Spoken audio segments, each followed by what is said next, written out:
Hello and welcome back to another episode of the podcast. My guest today is Tom Bliss. Tom was a professional rugby player. Throughout his career, he had, I guess you could say, an addiction to fitness, which you can probably understand being a rugby player. He was always super interested in working out, getting fitter, and using functional fitness to do that.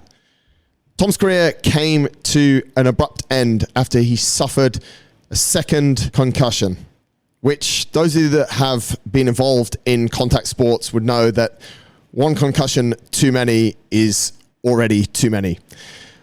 As Tom explains in the show, that was something that was quite hard for him to deal with. However, he shares with us the mechanism he used to deal with that pretty quick and get back into something that he enjoyed, which was teaching functional fitness. One thing I love about this guy is he started from the bottom. He started on the gym floor, risked absolutely everything to build his personal training business, and now, as he says, is living life the way that makes him happy, and pretty much, as you'll see in the show, on his terms. The announcements for this week, what do I have for you? First up, a massive thanks to everyone who shared a message, said thanks, spoke to us in some way, shape or form about last week's show. Obviously, the news that we shared about the partnership between Jamie, Tom and myself has been something we've been working on for a long time. We're very proud of it. And the response that we got was perhaps a lot bigger than we expected. So we all appreciate anyone who reached out to us, or if you listen to the show. And if you haven't listened to that show, it's show number 800, which is a milestone anyway. Please do have a listen to it. Another announcement for this week. Next week, this week is Friday. So if you're listening to this after the show comes out on Thursday night, Friday morning, next week is going to be Eid. We have a slightly reduced class schedule here at the gym. Basically, we still have morning classes, but we're done by lunchtime on Thursday and Friday, which is likely to be Eid. Obviously, we don't really know that yet, but that's the way it goes. However, the cafe will still be open normal hours. So if you want to pop around for a coffee during Eid, please do so. If you are watching the video version, if this part makes the video version, you will see the cap that I'm wearing is probably not really my style at all, traditionally. However, I'm getting some quite interesting comments on it. It's more Miami, which matches really with Andy's shoes, or the shoes that he brought back from Miami at the start of the year or at the end of last year, whenever it was that he was there. However, if you want a cap with a bit of color, we've got some pretty cool new caps in stock. There's not that many left. Go and grab them. Something cool as well that I want to share this week. I've just finished a book that we spoke about in, I could be a bit more prepared with this, in show number 795. I found it with Jamie McConnell. I'm pretty sure we spoke about it. It was called The Golfing Buddha, which he gave me a copy of, and I've just finished reading it. It's super cool. Very easy reading. If you're looking for a book, The Golfing Buddha. If you're looking for a book generally, mjdsmith.com/books is where you can find all the nonsense that I've plowed through over the last few years. Some of them might find useful. Some of them you might not, and that's fine as well. What else is going on this week that you need to know about? That's really about it. However, to bring some focus to your week, I actually had this conversation with a few people this week, and what we spoke about was just picking 2 or 3 things that you're going to focus on and you're actually going to get done that week. A lot of us have a lot to worry about, but sometimes we need to slim it down and simplify things. So if you're in a bit of a state of lots going on, just pick 3 really important things, focus on them, get them done. You're setting a goal that you're probably going to achieve, and you'll get what's important to you done. That's kind of a little bit deeper than just an announcement. Anyway, let's crack on with this week's show. This is episode number 801 of the InnerFight podcast, Functional Fitness with Tom Bliss. Enjoy the show. Tom, finally, welcome to the show. How's it going, mate? I'm good, thanks, mate. I feel like this has been a long time coming. I think you reached out to me a good 2.5 years ago. So excited to have a chit chat with you, mate. Mate, I have to confess, you were sort of one of my COVID finds when when you're looking for guests for the show. I was like, this guy looks like he's doing something interesting, and it would have been 2.5. You're exactly right, mate. It would have been about 2.5, 3 years ago. Long time ago. Yeah, but mate, I mean, the reason why I think what you were doing resonated with me then is we've come from similar backgrounds. You spent a lot of time playing rugby. You had to stop playing rugby based on your concussion. So I want to kick things off there, mate. When something like that was such a big part of your life and then it was taken away from you, where did you go? Firstly, mentally, and then secondly, on a physical level, because you're getting a lot of endorphins physically from bashing people in rugby. So where did it start to play out, mate? I mean, don't get me wrong, it was an incredibly tough period for me. Personally, having put all my eggs into one basket, so to speak, with regards to my rugby career. I'm obviously, all too aware of people's careers getting cut short, and that obviously happened to me. But when the second concussion happened, and I was told I had to take a year off contact sport, I think I felt sorry for myself for a couple of hours, maybe an evening. And then, the very next day, I kind of just flicked a switch and I was like, right, how can I channel my energy elsewhere? And I didn't actually feel too sorry for myself for too long. I was very lucky. I'm sure we'll get to this in a bit, with regards to kind of channeling my energy into another big passion of mine, which is the training. So yeah, it definitely, got me good for, a good 24 hours or so. And then I quickly kind of turned my attention to what can I do next? But yeah, it was a massive part of my life. How do you do that, mate? How does something that is so deep in you, a career, something that you love, how are you able to flick that switch? It's a good question. I guess, reflecting on that period, as I said, I was incredibly lucky to have another avenue to channel that energy down. I feel like if I didn't have that, I would have struggled big time, and I would have I probably felt a lot sorry for myself for a longer period of time. So again, I consider myself fortunate that I did have that other avenue to channel things down. But to answer your question about a roundabout way, it is hard to flick that switch. Yeah, because that's the thing, mate. And we see a lot of people going into sort of, I guess it's a little bit of victimhood as well. And it's like, oh, this has happened to me. And, I had such a big career, and no matter if it's in professional sport, whatever it's in, but when things are taken from us, it takes time, mate. So to hear that you were able to just sort of deal with it so fast it's inspiring. Thank you, man. Thank you. I love this quote that is pretty harsh, but nobody's coming to save you.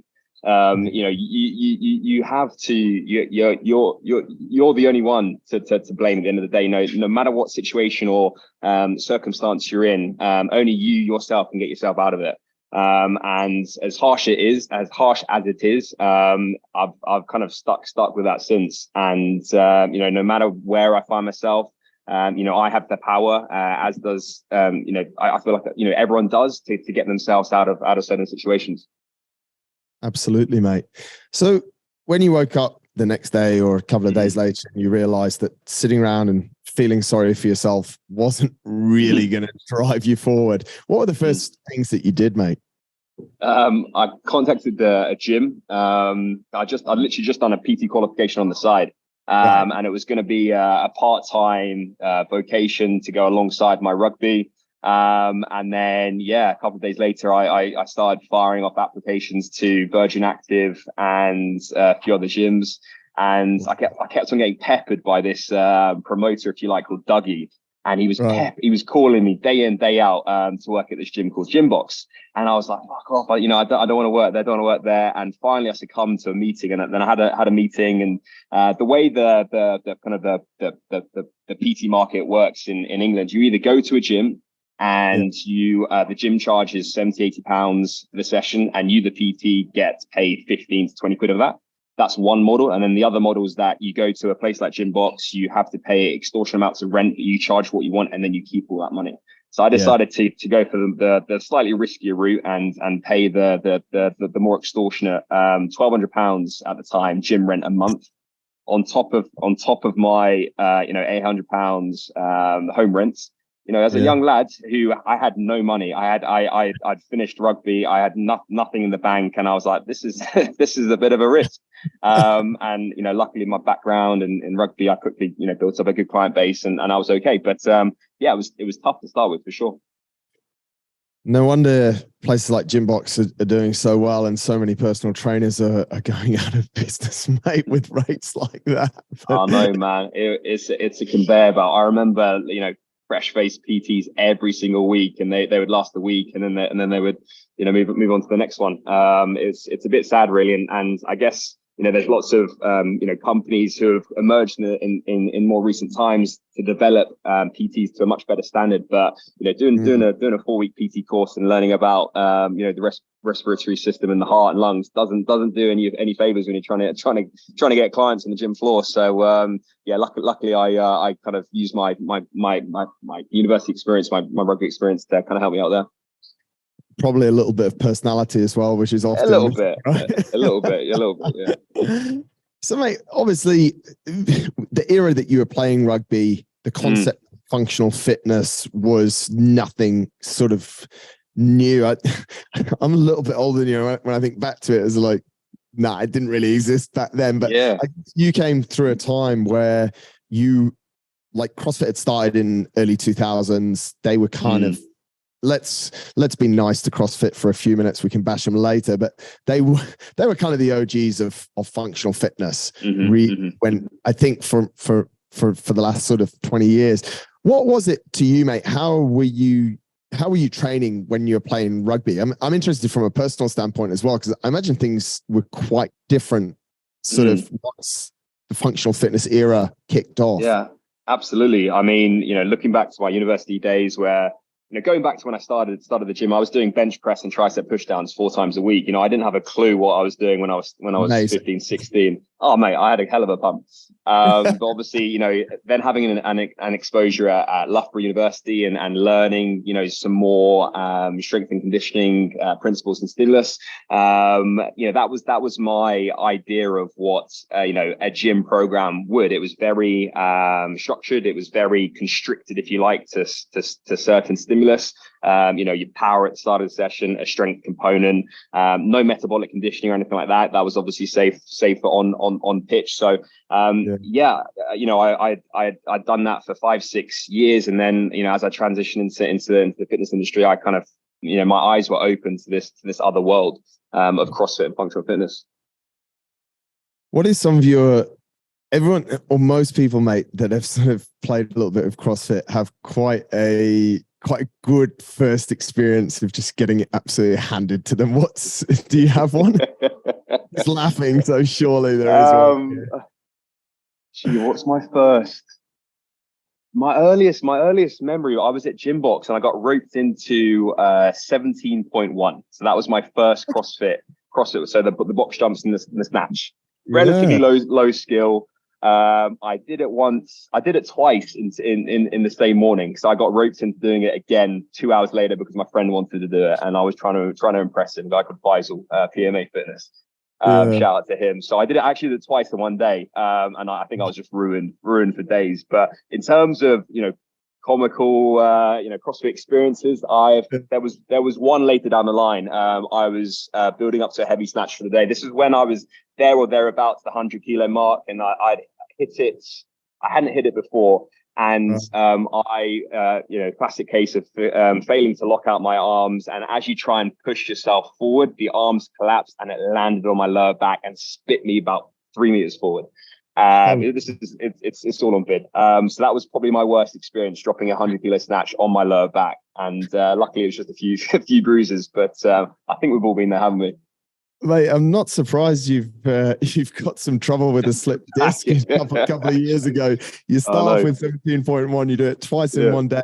It was dumbbell snatch, wasn't it? And box jump overs. Yeah, ascending ladder, I believe. Yeah, 10 to 50. Yeah. So Yeah, it was a good first one, But yeah, that was my earliest memory. But I'm not too fond of the 100 kilo snatch drop for sure. So you've been hammering your lower back since early days. But thinking back, mate, this is, I mean, what was it that attracted you and made you think, actually, this is a good way to train?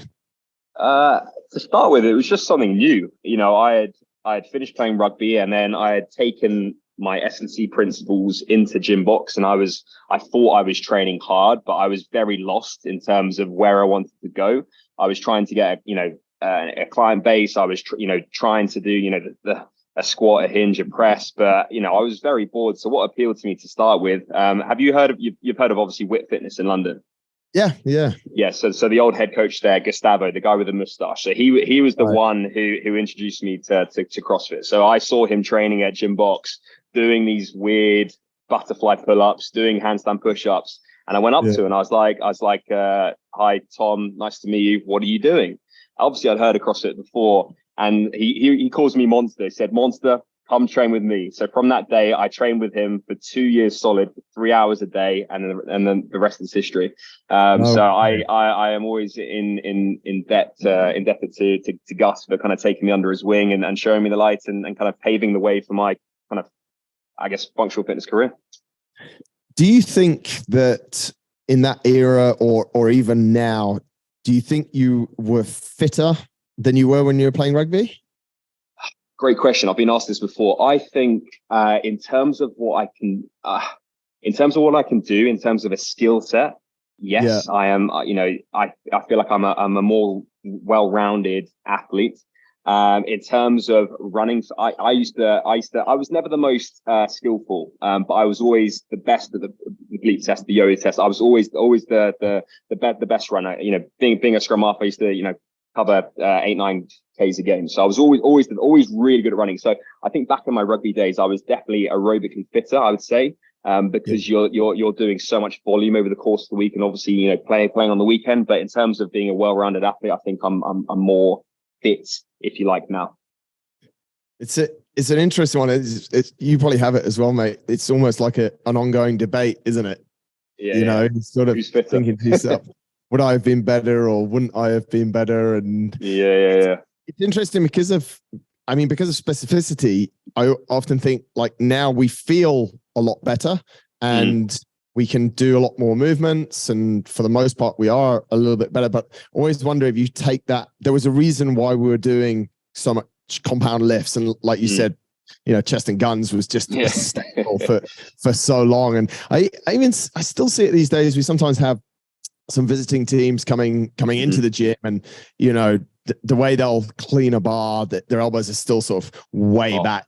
There's absolutely no movement. Yeah. That's why I think it's a super interesting conversation. And I actually my personal opinion is I don't think that a fully fledged sort of functional CrossFit style program is the right application for rugby players. Yeah. I'm the same as you, mate. Like I feel a lot better. I feel fit. Everything's, I stopped playing a long time ago, but it's sort of, I do think that you'd probably pop more shoulders than anything else. Cause you probably have it as well. You first start CrossFit overhead squat and you're like, oh man, I know. I think you can reframe what you said there as, you obviously mentioned the rugby player, but I feel like in terms of, a hybrid, not even an athlete, but a hybrid, someone who trains, a focused performer. I feel like sole CrossFit methodology isn't the way forward. I feel like a lot of people are missing quite integral parts to their training program, whether that be some aerobic stimulus with a bike ride. I know you're into cycling, whether that be getting outside the gym a bit more. I feel like that's often missed in one's overall stimulus, one's overall programming, and having dealt with this back injury and reflected on kind of the trajectory I was on. When I'm fully healthy, I reckon I'm about 75, 80% healthy. Now, when I'm 100% healthy, I'm not going back to a fully a fully intensive CrossFit program. I'm definitely gonna get stuck into more of a hybrid style of training. I will still do some CrossFit in terms of my week stimulus and a few metcons here and there, but I won't be going full steam ahead 6 days a week. It's interesting because I agree with you, but I also disagree in the fact that if the programming is done in such a way that takes into consideration the things that you've said, which I think any gym program should take into consideration, then, and this is not to protect my gym business. I'm not trying to defend, but I know exactly what you're saying, mate, because you see like a traditional CrossFit gym and the programming is a little bit one-dimensional. And that's where I actually see a lot of people hitting plateaus, not managing to get over injuries, and also those two things on their own demotivate people quite sort of solidly. Yeah, it's an interesting one. So, mate, having started out on a gym floor of a really sort of commercial gym, you've seen all sorts of stuff. You've then had this amazing sort of I don't know, like internship in CrossFit, learn from one of the best guys in the UK. What's your sort of view on the fitness industry and what's going on as far as the different products that are being offered, be it CrossFit? We spoke before we started recording at F45. There's a lot of different functional gyms that have opened in London that are not CrossFit affiliates, and CrossFit's not happy about that. Where's your head at with all of it, mate? I think the word functional is obviously still a very trending word, and you can throw functional in front of anything, and it's functional, right? It's what you define functional as. I think a functional style of training, a functional workout, is something that can carry over into everyday everyday walks of life. I feel like the way things are going at the moment, obviously CrossFit as a sole methodology is still very relevant. I feel like other bits and pieces are now emerging. I know there's a new Australian brand that's just popped up in London called BFS or something like that, which is basically more of a CrossFit-y style version of F45. But I think the bottom line is that there's so many different things out there, and ultimately that appeal to different people. The bottom line is, people do what they enjoy, and I'm all for that. I think CrossFitters can be a bit too my way or the highway kind of vibe. But I'm all for people doing what they enjoy. But it'll be interesting to see kind of how CrossFit continues to develop over the forthcoming years. It's still a big part of our life. I would still say I do CrossFit, I do functional fitness. But yeah, it'll be interesting to see where it develops. It's always an interesting topic because it's the only brand that's weathered the storm over the last 20 plus years, which is always huge. It's huge. And I always say that. I mean, I think I agree with you, mate. Like sometimes CrossFit, the way that it's taught in gyms, it's not the right way, but the methodology remains pretty solid. But you don't need to do workouts like Fran 7 times a week. Yeah, which is where I went wrong to start with. Yeah. Did you? Oh mate, I was redlining, 4 or 5 times a week. I was in mental shape, but I probably overcooked those sorts of workouts a bit too much. But that's I think that's also a little bit human nature, right? Because the harder it is, the harder we go, the more it hurts. Obviously, the better it is. Mindset. Is that what you had? Is it, mate? Yeah, 100%. I've always liked to push to that area of discomfort, and I when I found these workouts, I was like, let's go for it. And you hate, sometimes you hate at the time, but then you're doing it again, the day after, the very next day or a couple of days later. So it's addictive for some, and it was for me. When did you come to the realization that there was not much longevity in that approach? Oh mate, I mean, my 2 years under Gus was kind of 2018, 2019, and then I was in a pretty good place. I wasn't going to go like a professional CrossFitter, but I was pretty ready to do some competitions. Then obviously lockdown hit, and then I was training at home. I was following a Marcus Philly style, functional bodybuilding style of training at home, which I really enjoyed. That kept me occupied. And then coming out of lockdown, I kind of peaked for this competition in July 2021, came second.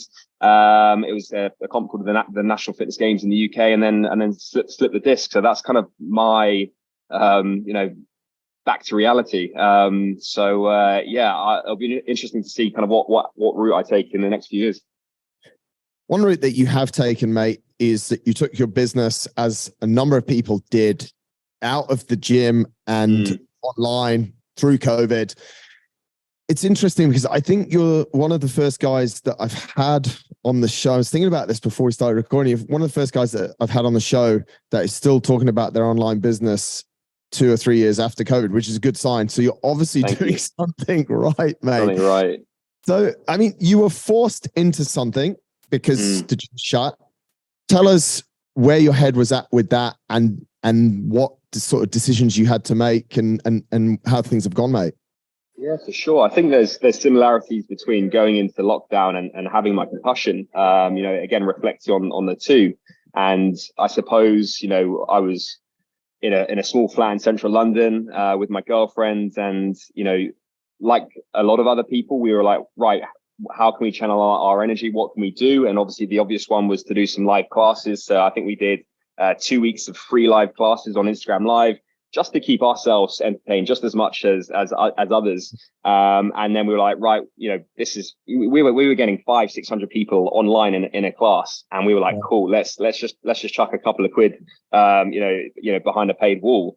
And we were getting some good numbers. So yeah, two weeks of free classes. We then set up an activity scheduling thing on Squarespace, and then did our first paid class kind of 2 weeks later. And then that's kind of how we channeled our energy and quickly pivoted to do. I think we were doing 9 or 10 live classes a week. I was doing my mobility flows, and yeah, it was a good time.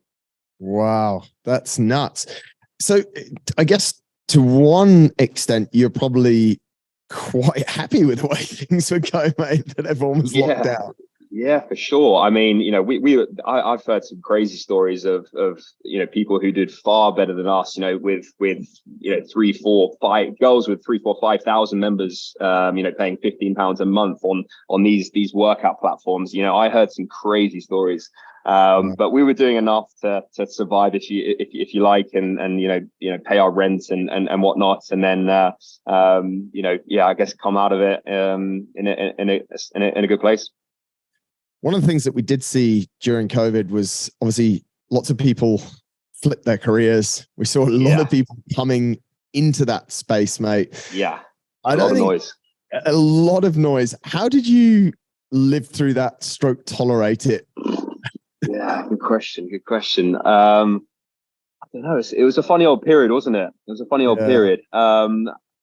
Again, I tried, as I still do now, you try not to compare yourself to others. You try and, just focus on yourself and stay in your own lane. I knew that the content and the classes we were putting out, the numbers were kind of speaking for themselves. So I knew, we had a good buzz going, a good community. So I wasn't really too concerned with what other people were doing. And I've tried to stay that way since. I do find myself comparing myself to others, from time to time. I think it's natural, but I try and snap myself out of it as quickly as possible, because as I'm sure you're aware, it's not healthy and it's not good for your mental health. It's a tough one though, isn't it, mate? Because you've obviously come from an athletic background. You understand professional sport. You're well read, and I'd like to think most people that we have on the podcast are pretty decent people, whereas you're now up against people that, let's not call them not decent, but they might not be as decent as you. That's tough, because, and they're also taking market share from you. They don't have the years of training experience that you have. They haven't been around a gym or a professional sports program. They haven't been well educated. They've done they could have done a CrossFit course, 2 days. And it's tough, mate, especially I don't know, you've, as I say, you've been in the Globo gym space, but it's it must be as hard or harder online to stand out. Yeah, big time. And the sort of person you were referring to there, I call Cowboys, right? So there's a lot of Cowboys in the industry making a lot of noise, and noise is great because it gets you heard. But I like to think that most people who are going to potentially use your service or buy from you can cut through the noise. They have a certain intellect that enables them to understand that that's a load of bullshit. I don't need to listen to him or her. Let's just like hone in on the good quality information that is being provided by certain people. So that's the way I like to see it anyway.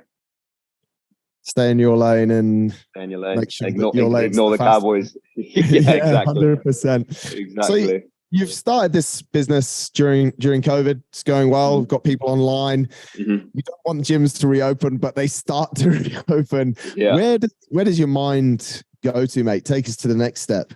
Yeah, for sure. I think we had exhausted the live class option. I mean,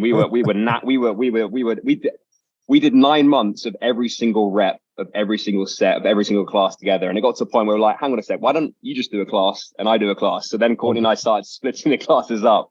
And then we would do, we made this home gym.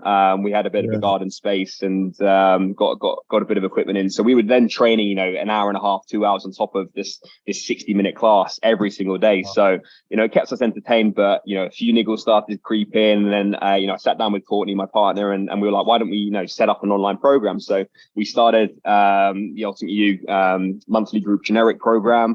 A very low cost to entry, generic programming, and that gained some good traction. A lot of the clients and members from the classes then transitioned over to the group program. They had obviously built up a bit of a home gym at home. So we had when the gyms reopened, we had a training volume 1, and then we also had an at-home version for people who still wanted to train at home. So those are our 2 versions. And as that's developed, we now have our Perform program, which is more of the CrossFit specific, slightly higher gymnastic based program. We still have our very high quality train program, and then we have a Train 60 program, which is for people who are a bit time restricted.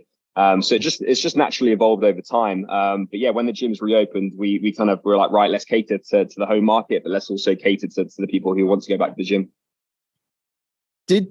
What percentage of people, or was it over sort of time and phases, mate, went back to the gym and versus preferred to be at home? I think there was a stage when things were open, then they were shut. Things were open, then they were shut, particularly in the UK. So people were flicking between the two. We actually had a version, I can't remember what it was called, and then it had, in a strength block, it had an at gym version, at home version. So no matter where you were, we kind of catered to the masses, if you like. So that kind of worked well. But yeah, it got to a point where we were like, right, I think most people are now back at the gym. They're fully reopened. Let's park the at-home version. We want to develop and kind of, niche down, the training and the functional fitness route. So that's kind of what the route we went down. Having been someone that worked a lot with people in person, in the gym, on the gym floor, hustled your face off and paid you 1,200 quid a month rent.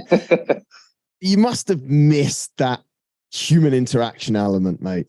Yeah, definitely. I think, I got it from the live classes though. So when, you're doing a performance to your tiny screen on your iPhone, and that kind of gave me the buzz. And then when I did my mobility flows, I was allowed to show my expertise, and I was allowed to demonstrate a little bit more knowledge, which I love. That was my time to, not to show off, but to get a little bit more technical with what I was providing, compared to, a good quality workout. So I had the classes, and then when the gyms kind of semi reopened, I then went back to a few face-to-face clients per week. I didn't go back to my old, 35 sessions a week sort of vibe. It was more kind of like 5 to 10 a week. So I kind of transitioned from the live classes to a bit of in-person PT, But speaking to you right here, right now, I do, at the moment, I'm fully online and I don't work at the gym I train at, but I would love to still, lifting is now my passion. I love Olympic lifting, and being able to take someone from never touching a barbell or an Olympic lift before to kind of being able to do the movements is what I love to do, and I haven't been able to do that. So I'm hoping I'll be able to do that again soon. You guys made a pretty big decision at the start of this year to get rid of London and all of the beautiful winters that come with it, and relocate to Bali with your online business. Tell us a little bit about that, mate, because I think a few years back that was crazy. Then COVID happened. Then is it normal? Like, talk us through it. Yeah, I think it's a lot more accepted, and I don't know if you watch the news. I certainly don't anymore. But London is a bit of a shit show. It's expensive. There's a lot of political upheaval. There's a lot of bits and bobs going on, and I just didn't find it a great headspace to be in. We've barely been in Bali 3 months, and it's just we're very fortunate that we're able to do this, but we've worked hard to get to this point, and it winds me up when people say you're lucky. I'm not lucky. I've worked hard to get to this point. Looking back to that day when I had no money in my bank account, starting on the gym box gym floor. So I feel very, very fortunate, but I've worked hard to get to a point where we're able to enjoy this nice lifestyle. But to talk about the lifestyle, obviously you're all too well living in Dubai. That the weather helps massively, compared to the miserable, cold, dark mornings in London. Getting the tube, being up someone's armpit, it's not fun, mate. I've got a scooter for the first time. I scoot to the gym in 5 minutes. I have a plethora of coffee shops on my doorstep. Got the beach. It's a nice position to be in. The contrast that you've just painted there, mate. People are listening and just going, "Oh my god, this is I think that's one thing as well, mate. And maybe you talk a little bit about this. You obviously are putting or want to put more emphasis on living a life rather than sort of being a slave to work. So it's quite a conscious decision, and at the same time, you've left probably quite a lot behind. Yeah, for sure. It wasn't easy in it, and to be honest with you, we'd only actually originally planned to come out here for 5 months. My girlfriend's got a twin sister and a nephew she loves dearly. Obviously, leaving both sets of parents. I've got a brother back home, and a family dog. It's not easy, but having I love the dog. I miss the dog more than my parents. Chocolate lab. You've got dogs as well, haven't you? No, I haven't. No, you don't. Oh man, I thought you did. Yeah. Mum and dad's chocolate lab is gorgeous. So yeah, that's obviously tough to kind of leave that. The pros far outweigh the cons for sure. I like what you said as well, mate. You've worked hard to get to where you get to. There's probably a lot of people sat in Bali that haven't had the gym floor experience that you've had. Like you said, no money, but you risked it. You put 1,200 quid on the gym floor, and to get 35, 40 clients a week through. It sounds, and this is one of the biggest things I think when people look at the fitness industry, it's like, oh, you only did 35 sessions this week, so that's only 35 hours. It's like, yeah. Try doing 3 hours back to back. It's it's different. It's not like sitting on your laptop. Yeah, it's doing 10 clients a day. I think my PB was 11, and I was cooked, mate. Wow. And it's you try and give every single one your undivided attention, but anyone would be lying to you if they're saying that that your last session, your session 11 is the same as session 1. They'd be lying to you. So yeah, it was a tough one, but I'm very grateful for that period. It taught me a lot, and going back to what you just said, I feel like it's all too easy to enter the fitness industry and just become an online coach overnight. People are people who are potentially lacking in knowledge and expertise make up for it in marketing ability and sales ability. And this is the frustrating thing about what we spoke about earlier. These people are doing relatively well, and they're making a decent living. By not delivering as good a service as they can.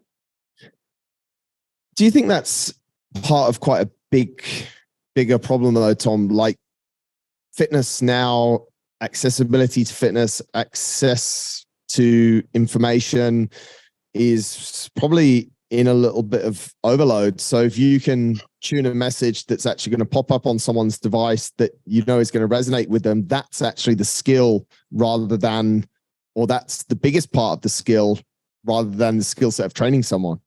Absolutely. And, I had this conversation recently, if you look at my overall capacity, I feel like my coaching makes up about 15-20% of what I do overall. You then have your marketing hat on. I love creating content. I'm really into my videography and editing, so I would happily sit at my laptop and edit for 3-4 hours. It's a big passion of mine. I could outsource it, and I still do, but I still do keep some to myself because I it's a passion. I do enjoy it, but it's funny the different hats that you have to put on, and being, I'm sure you're also aware, being a gym and business owner, it's tough, man. It's hard work. So to everyone out there, hats off to you.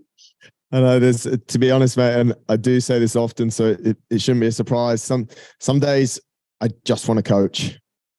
Yeah. I'm not sure I want to do 10 hours, but I just want to and I think back to the days where I sort of coached like 6-7 hours a day, and I'm like, those were really good times. Yeah, they were very fun memories. The times now are not good, but we train to be coaches. We study how to coach people, and and then you end up doing that less sometimes, which like you said, mate, it's fun. I also love all the business side, like you said, with videography and creating content and learning about marketing. And there's certain lines I draw. I always get to this point where if I'm not enjoying something, I'm straight into Upwork. Can I hire a virtual assistant to take care of this for me? For sure. That's a sure sign. So where does it all go then, mate? We're seeing something quite consistent with the thread of functional fitness, the thread of CrossFit coming through. We're seeing a lot of people jumping in and disrupt it.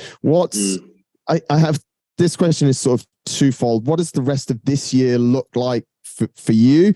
And then maybe where are you at in 3 years? I think to answer the latter, I'm not too concerned with a 3-year plan or a 5-year plan. We're still very focused on setting up our new life out in Bali. So we're very focused on the here and now in terms of the short term. I think it's obviously very important to have an idea of what you want to do, and it's really important to have these open, honest discussions with your partner, whether that be your life partner or your business partner.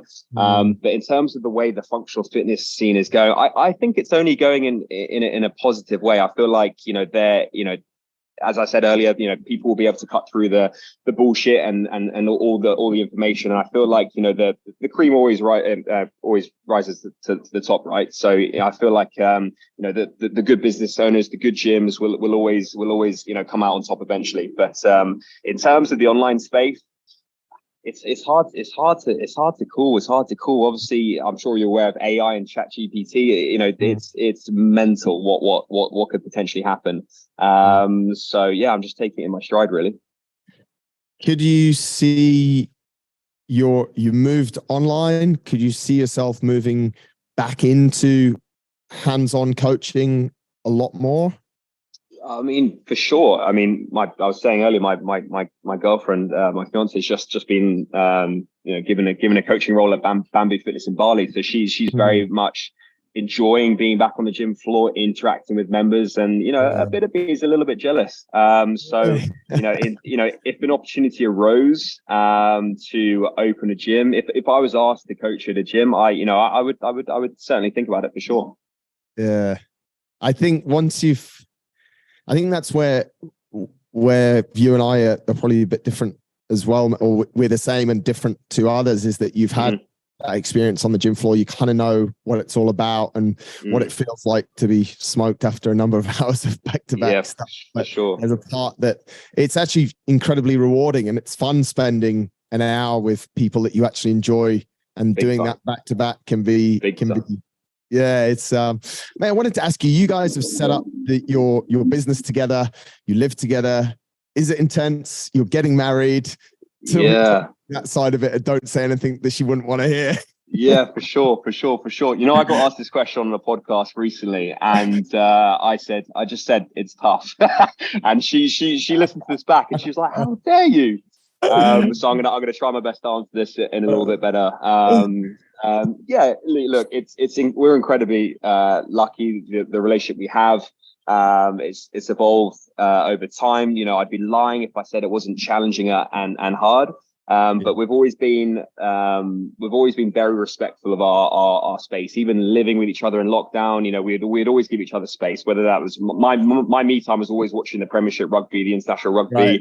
Yeah, we would just go do our own thing in the spare room. So we're always very respectful of our space. But you know, chatting through what's going on now and her getting this role here, I think it's given us our first bit of space, if you like, in 3 years, and we're loving it. You know, Courtney's now got her own scooter, which I was terrified of at first, but she's loving it, and you know, she's got her own independence. You know, I've got my own independence. We had a business meeting earlier for half an hour over coffee. And then, you know, look forward to catching up with her over a bit of dinner later. So it's a nice position, and it's different because we haven't had that for 3 years. We've been in each other's pockets. We've been building the business. We've been coaching live classes together, commuting into London, get it together every day. By the time you get to dinner, you have nothing to talk about. So it's kind of nice to have a bit of a change of vibe. A business? Do you send her a calendar invite for a business meeting, mate? Tell me you do. I do, yeah. So she's That's what I do, Carly. Yeah. It's got to be done, man. It's got to be done. She's like, why are you sending me a calendar invite? I'm like, yeah, just text me. Yeah, exactly. It's got to be proper. You got to draw the line. But Courtney's just agreed for me to. I've taken over more of a head coach role now at the Ultimate You, our online business, as Courtney's stepped into a bit more of a coaching role at Bamboo, and she's just agreed for me to be her coach for the first time ever. So ask me that same question in a few months' time, and we'll see how I answer that. So you got rid of her for a few hours a day, and now you're in charge of making sure she's in shape. Exactly. So yeah, she's injury free and ready to push on. She's for her size, I think she's 53 kilo body weight. She punches well above her weight. So yeah, it'll be interesting to see if I can develop her and improve her CrossFit. And for you personally, mate, surely you want the buzz back of CrossFit, of competition, of all the things that sort of have made you who you are. Yeah, definitely. I'd be lying if I said I wasn't missing that. I managed to get fit for a Hyrox last April, which was my first Hyrox experience. So I was working, you know, day in, day out, you know, on my rehab, on my running, and I got fit for Hyrox, and then the back flared up again afterwards as I then transitioned into more CrossFit.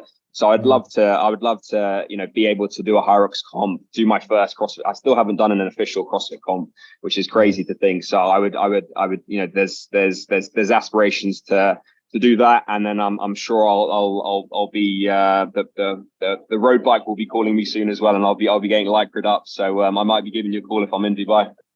Right, definitely do that. Do you think on that note, Tom, you mentioned it earlier, like we're seeing, maybe it's an age thing, but there is a little bit of a movement sort of from CrossFit into, well, there's Hyrox that's come out. There's CrossFit guys that want to hop on a bike, want to go for a run. Do you think over the next few years, we've already seen longer events in the CrossFit Games, but do you feel in any way, or do you wish in any way that there'd be more of that? I think it's only good for you know, for the sport, for athletes, for you know, people who aspire to these athletes. I think it's only good for, you know, one's progression, one's you know, approach to fitness. I think it's great to have these different modalities and not just be one dimensional in terms of, you know, lifting, gymnastics, metcon, assault bike, sprint. I think there's more to training than that. So I think it can only be good for everyone, really. I agree, mate. There's more to training, and there's also more to life. It's exactly. Have you ever played paddle before? Yeah. Mate, it's my new thing. I love it. Really? I love it. There's a new place that's just opened down the road, and I'm getting stuck in. It's interesting, mate, because it's, you literally, I mean, there's one paddle court that's 150 meters from our gym. There's another one that's like 2K. There's probably there's probably more paddle courts, or as many paddle courts in Dubai as there is mosques now. So it's Crazy. it's absolutely crazy, but it's a hell of a sport. And it's brilliant. Yeah, it actually it goes back a little bit to what we're saying about the type of fitness that we practice now, more functional fitness, and the application of that to rugby. Because when you play a little bit of paddle, you start to notice that we're actually not moving in many different planes of motion, playing CrossFit or doing endurance. You notice it. Yeah, big time. And I think this is where people run into difficulties, like late 20s, early 30s, when they try and play the five-a-side football or play paddle, and then their ACL goes because they're not conditioned, as you said, to these multi-plane planes of motion. That they once were good at back in their heyday at university. So I think it's I think it's a good way to train. It's a good way to move. Yeah, no, absolutely, mate. And I think those, whether it's paddle or whether it's a number of different sports, I think using functional fitness, using CrossFit, spending time in the gym, still being in the gym 4 or 5 days a week, I think that makes absolute sense. But I think if the gym is your only, let's say, hobby, I don't think that's got a large amount of longevity, and I don't think it's healthy on a long-term basis. I'm always encouraging people, even if it's just going out hiking or, I think we should. And that's part of CrossFit methodology as well, playing other sports. They don't think you should be in the gym the whole time. So no, it's interesting. I didn't realize, I know paddle's moving a lot around the world, but Dubai really blew up, and now it's in Bali. So maybe we won't meet for a workout. We'll meet for a paddle game. 100%, mate. Done deal. It's done. Tom, absolutely awesome, mate. I'll link in the show notes. Folks, go and check Tom out. The Ultimate You is his online program. Really good story, mate. Well told, and some really nice bits of inspiration there for people. The first bit that we spoke about, flicking the switch, I think is my biggest takeaway from this chat. So I appreciate it, mate. Wicked, mate. Thanks so much for having me on, and look forward to linking face to face in Dubai in the not so distant future.